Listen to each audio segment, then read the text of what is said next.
CCN news एक पाऊल महाराष्ट्रासाठी। वारकरी संप्रदायातील विविध प्रलंबित मागण्यांकडे शासनाचे लक्ष वेधण्यासाठी खामगाव येथे वारकरी धर्मरक्षक परिषदेच्या वतीने तहसील कार्यालयावर भव्य मोर्चा काढण्यात आला। या आंदोलनाद्वारे वारकऱ्यांच्या हक्काच्या मागण्यांसाठी आवाज उठवण्यात आला असून मागण्या मान्य न झाल्यास भविष्यात तीव्र आंदोलनाचा इशारा देण्यात आला आहे। या आंदोलनाच्या माध्यमातून मानधनाची अट रद्द करा, शासनाने वारकरी मानधनासाठी लावलेली 50 वर्षे वयाची अट त्वरित रद्द करावी, सर्व महिला भजनी मंडळांना वार्षिक 25,000 रुपये अनुदान मिळावे, महिला मंडळातील सदस्यांना वैयक्तिकरित्या दरमहा 5,000 रुपये मानधन सुरू करावे, बुलढाणा जिल्ह्यामध्ये जिल्हा मानधन समिती स्थापन करून प्रलंबित असलेले सर्व अर्ज त्वरित मंजूर करावेत, वारकऱ्यांच्या श्रद्धास्थान असलेल्या इंद्रायणी नदी रासायनिक सांडपाण्यामुळे प्रदूषित झाली आहे, ती तातडीने प्रदूषण मुक्त करण्यासाठी कंपन्यांवर कारवाई करावी। या मागण्या मांडण्यात आल्या। जर 3 महिन्यांच्या आत उपरोक्त मागण्या मान्य झाल्या नाहीत तर संपूर्ण महाराष्ट्रातील वारकरी मुंबईत मंत्रालयाला घेराव घातल्याशिवाय राहणार नाहीत, असा इशाराही यावेळी देण्यात आलाय। या मोर्चामध्ये मोठ्या संख्येने वारकरी, महिला, भजनी मंडळाच्या भगिनी आणि संप्रदायातील नागरिक उपस्थित होते। रामकृष्ण हरी, मी अर्चना बावस्कर, विदर्भ महिला अध्यक्ष। आज आम्ही येथे तहसील कार्यालयावर हजारोच्या संख्येने उपस्थित आहोत। कशासाठी आहे तर आमच्या ज्या मागण्या आहेत त्या मागण्या आम्हाला इथं पूर्ण करायसाठी आज आम्ही हे निवेदन करीत आहे। आमच्या ज्या मागण्या आहेत, मानधन वयाची जी अट आहे 50 वर्षाची ठेवलेली सरकारने ती रद्द करावी, तसेच महिला भजनी मंडळांना वार्षिक 25,000 रुपये अनुदान देण्यात यावे, मानधन समस्या जे अर्ज आहेत ते प्रलंबित आहेत ते अर्ज मंजूर करावे आणि सरसकट कुठलाही दुजाभाव न करता प्रत्येक भजनी वारकरी, वादक असो, गायक, मृदंगाचार्य, विणेकरी, कथेकरी, भजनी कलावंतांना 6,000 रुपये महिना सुरू करावा, ह्या आमच्या आज इथं या निमित्तानं आम्ही इथं निवेदन देण्यासाठी तहसील मार्फत शासनाला देण्यात येत आहे। जर आमच्या ह्या आज मागण्या शांतपणे जर मागण्या पूर्ण झाल्या नाही तर यानंतर आमचा हा धडक मोर्चा डायरेक्ट बुलढाणा जिल्ह्यावर कलेक्टर ऑफिसकडे राहील।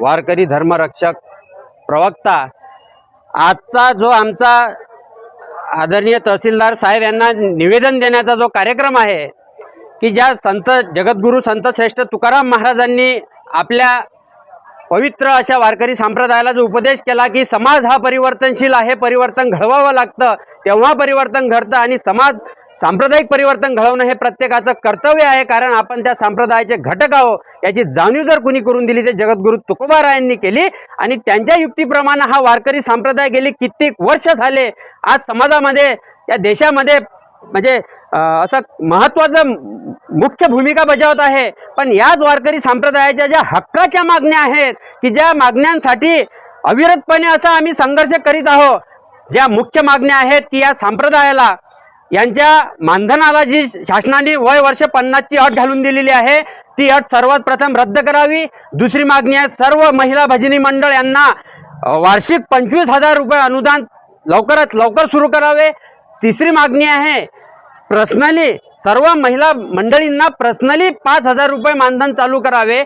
तिसरी मागणी आहे या जिल्ह्याला जिल्हा मानधन समिती स्थापन करणे व सर्व प्रलंबित अर्ज हे लवकरात लवकर मंजूर करावे, नाही तर वारकरी धर्मरक्षक परिषदेच्या वतीनं आता आमचं तालुका लेवलवरती हे आंदोलन चालू आहे। यानंतरची आमची पुढची भूमिका हे जिल्हा अधिकारी कार्यालयावर राहणार आहे आणि एवढंच नाही तर या येत्या 3 महिन्याच्या आत आम्ही या शासनाला अल्टिमेटम देतो 3 महिन्याचा। 3 महिन्यामध्ये जर ह्या सर्व मागण्या सरसकट पद्धतीनं जर पूर्ण केल्या नाही तर या संपूर्ण महाराष्ट्रातला वारकरी मंत्रालयाला घेराव घातल्याशिवाय राहणार नाही आणि मग याला जबाबदार सर्वस्वी शासन राहील, सर्व मंत्री महोदय राहतील। म्हणून त्याच्या अगोदरच आमच्या जिल्हाधिकारी कार्यालयावर जो मोर्चा निघणार आहे भव्य दिव्य 1,00,000 वारकऱ्यांचा मोर्चा हा जिल्हाधिकारी कार्यालयावर काढण्याचं नियोजन आमचं संपूर्ण जिल्ह्यात चालू आहे। तिथंच आमच्या मागण्या पूर्ण कराव्या। आम्ही सुद्धा शासनाला म्हणजे शासनाच्या सर्व म्हणजे यंत्रणेला की जेणेकरून मंत्रालयात आल्यानंतर जे सहकार्य तुम्हाला प्रशासनाला करण्याचं काम करून म्हणून तुम्ही आमच्या मागण्या ह्या जिल्हा लेवलवर सोडवा, म्हणजे प्रशासन सुव्यवस्थेला आमचं सहकार्यच राहील। म्हणून हा निर्णय लवकर घ्या. ज्या जगद्गुरु तुकोबारायांनी सांगितलं की हा संप्रदाय इंद्रायणी नदी आज पूर्ण केमिकल युक्त झालेली आहे, त्या इंद्रायणीला सुद्धा केमिकल मुक्त करायचं आहे. पुढची भूमिका आमची इंद्रायणीमध्ये आंदोलनाची असणार आहे. त्या कंपन्यांना सुद्धा आम्ही अल्टिमेटम देतो आणि एक इशारा देतो की तुम्ही लवकरात लवकर त्या ज्या इंद्रायणीमध्ये सांडपाणी केमिकलचं सोडलं तुम्ही बायपास काढा आणि ते पाणी लवकर इंद्रायणीच्या बाहेर काढा. नाही तर आम्ही कंपन्या पेटवल्याशिवाय वारकरी संप्रदाय राहणार नाही.